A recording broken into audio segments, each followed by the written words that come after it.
Assalamualaikum warahmatullahi wabarakatuh. Izin memperkenalkan diri, nama Citra Ayu Pramudita, NPM 2013031012 dari Prodi Pendidikan Ekonomi kelas B.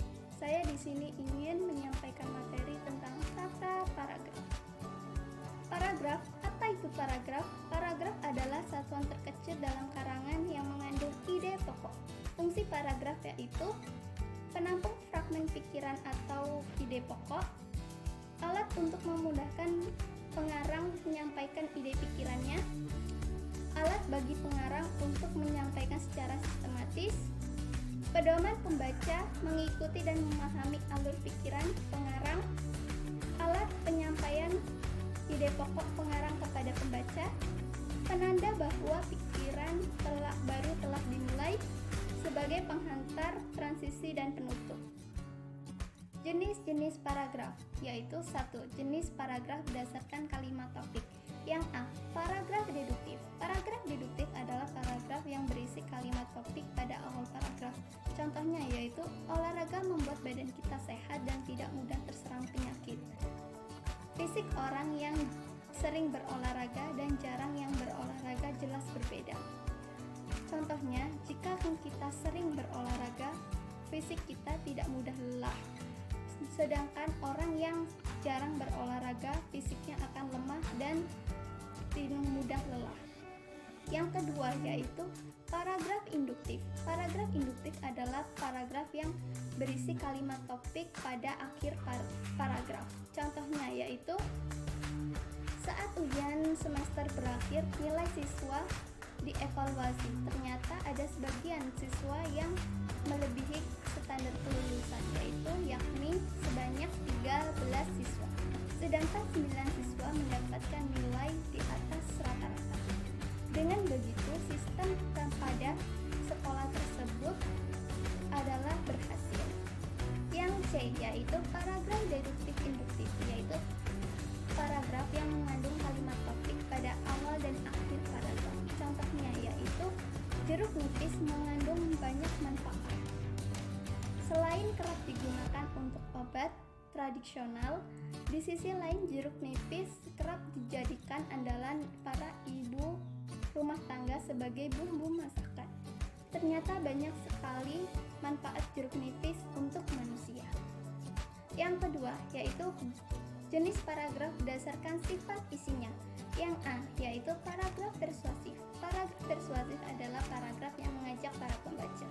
Contohnya yaitu, marilah kita membuang sampah pada tempatnya agar lingkungan kita menjadi bersih dan sehat.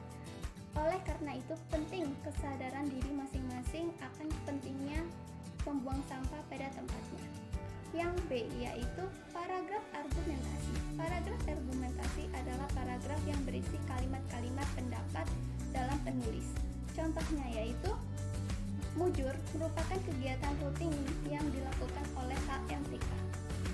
Dengan berakhirnya masa jabatan pengurusan HMTK pada periode 2008 sampai 2009. Sebagai penggantinya dilakukan mujur untuk memilih ketua dan wakil HMTK yang baru untuk masa kepengurusan 2009 sampai 2010. Yang C yaitu paragraf naratif.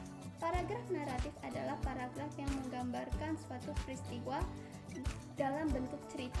Contohnya yaitu pada game pertama, Dodo dibebat oleh Leo dengan lutut kirinya, sehingga skor sama yaitu 16-16. Pada posisi ini, Dodo yang lebih berpengalaman dalam berbagai kejuaraan memperlihatkan keunggulan mereka. Yang D yaitu paragraf deskriptif, yaitu paragraf yang menggambarkan suatu hal secara rinci. Contohnya yaitu, kini hadir mesin cuci dengan desain bunga anggrek yang terdiri dari beberapa pilihan warna, yaitu pink, elegan, dan dark red, dengan ukuran 15 kg. Di samping itu, mesin cuci dengan bukaan atas ini dilengkapi dengan LED display yang memudahkan penggunanya. Yang E yaitu paragraf eksposisi, yaitu paragraf yang berisi pemaparan atas ide pokok yang ditampilkan. Contohnya yaitu Rahmat Joko Pradopo lahir pada 3 November 1939 di Klaten, Jawa Tengah. SD 1949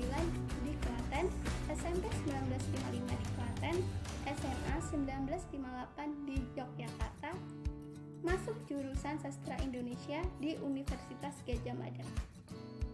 Yang ketiga, yaitu paragraf berdasarkan fungsinya dalam karangan. Yang A, yaitu paragraf pembuka. Paragraf pembuka adalah paragraf yang berisi aspek pokok dalam karangan. Yang B, yaitu paragraf pengembangan, yaitu paragraf yang mengembangkan kalimat-kalimat dalam paragraf. Yang C, yaitu paragraf penutup. Paragraf penutup adalah paragraf yang menutup dan menyimpulkan dalam karangan. Assalamualaikum warahmatullahi wabarakatuh.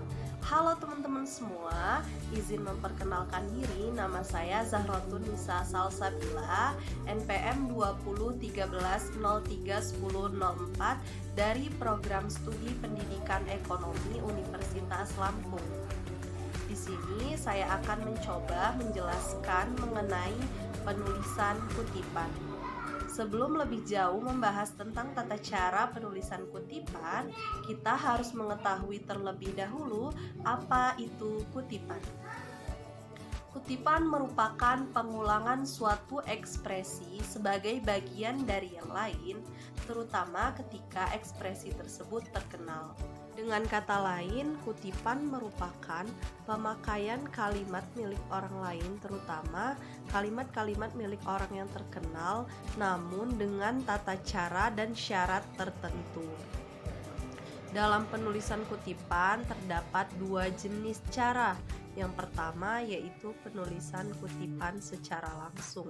Artinya kutipan ditulis secara langsung tanpa mengubah, menambah ataupun mengurangi isi dari kalimat yang berasal dari sumber awalnya. Dalam penulisan kutipan secara langsung terdapat beberapa ciri-ciri. Yang pertama, tidak berubah isinya atau dapat dikatakan sesuai dengan sumber aslinya. Yang kedua, yaitu menggunakan titik 3 berspasi jika ada bagian dari kalimat yang dikutip yang tidak ditulis.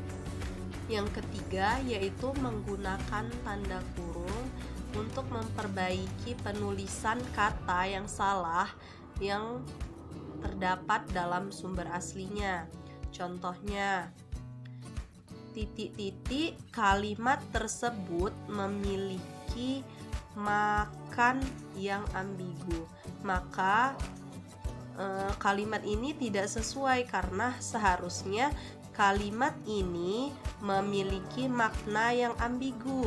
Maka dari itu, untuk memperbaikinya kita menggunakan tanda kurung. Menjadi kalimat itu memiliki makan dalam kurung makna yang ambigu, seperti itu. Selanjutnya yaitu kutipan tidak langsung. Artinya kutipan tersebut ditulis tidak langsung dari sumber aslinya, melainkan berdasarkan pemikiran penulis atau pengutip, namun tetap berdasarkan ide pikiran dari sumber aslinya.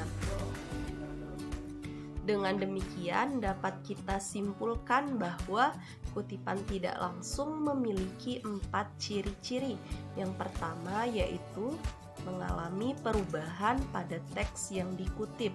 Yang kedua yaitu tetap menggunakan ide pikiran dari sumber aslinya. Yang ketiga yaitu ditulis berdasarkan pemahaman penulis terhadap teori atau ide pokok yang terdapat dalam sumber aslinya. Yang keempat yaitu diakhiri tanda atau nomor kutipan tanpa tanda petik 2.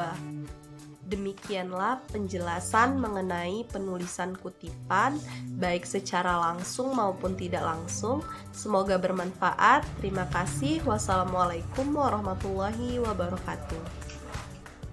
Nah, sekarang kita bahas tentang daftar pustaka nih.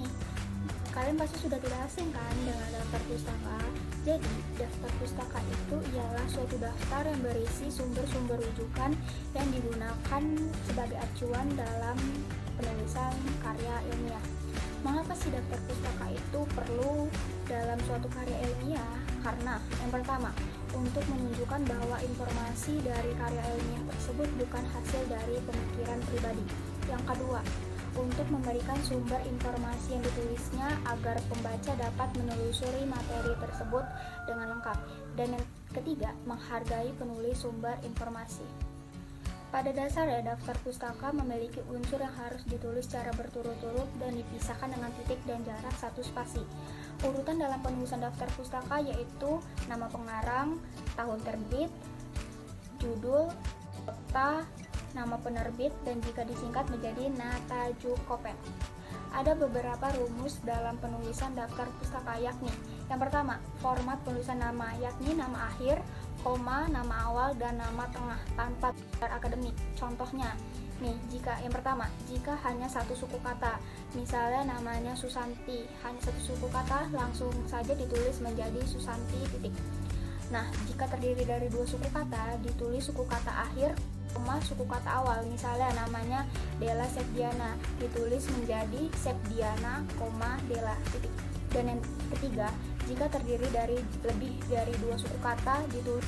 Contohnya nih, misalnya terdiri dari 3 suku kata ya, Della Sepdiana Putri, ditulis menjadi Putri, koma, Della Sepdiana titik.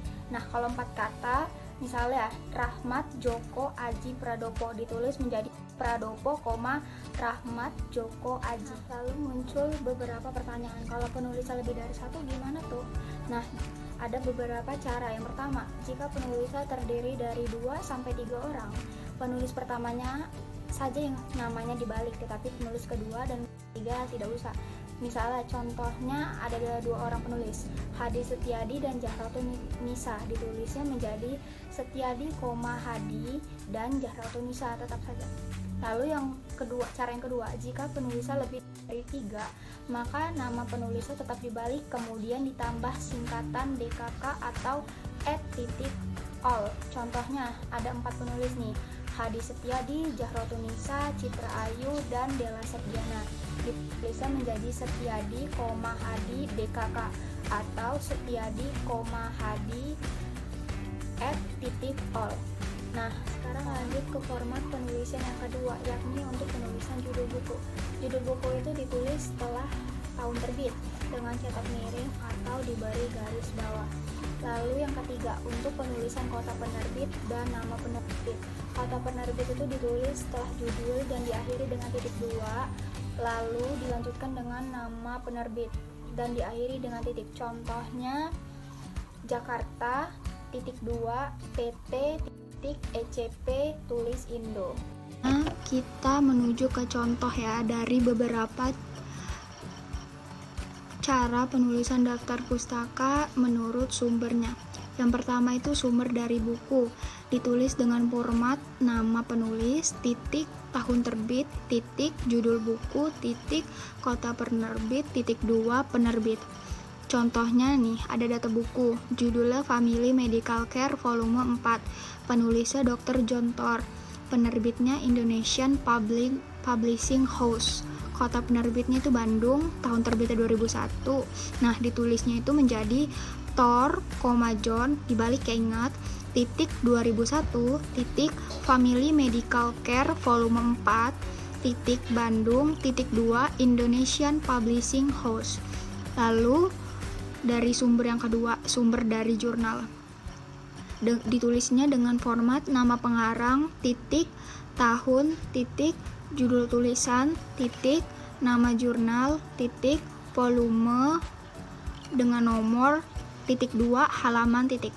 Contohnya nih, Kalideri FK, titik 2017, titik, some notes on the relationship between language use and moral character, titik 2, a case of linguistic corruption in Indonesia, linguistic Indonesian, titik 29, nomor 2, titik 2, halaman 167 sampai 192. Lalu yang ketiga dari sumber makalah dengan format nama penulis, titik, tahun seminar, titik, judul makalah, titik, dalam titik 2 nama seminar beserta lokasi, tanggal, dan bulan. Contohnya seperti ini. Utalika Alfiani 2019 efek buruk gadget terhadap produktivitas remaja makalah. Lalu yang terakhir, sumber dari internet ditulis dengan format nama penulis, tahun terbit, petik 2 judul, alamat URL, dan waktu pengambilan. Waktu pengambilan ini kalau bisa lebih lengkap dengan tanggal dan waktu dan bulan dan tahun.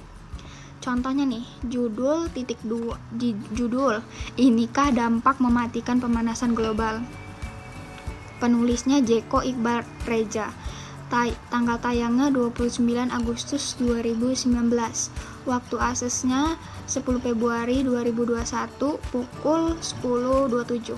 URL-nya begitu, ditulisnya itu menjadi Reza, Jeko Iqbal 2015 petik 2 inikah dampak mematikan pemanasan global, petik 2, URL, diakses pada 10 Februari 2021 pukul 10.27.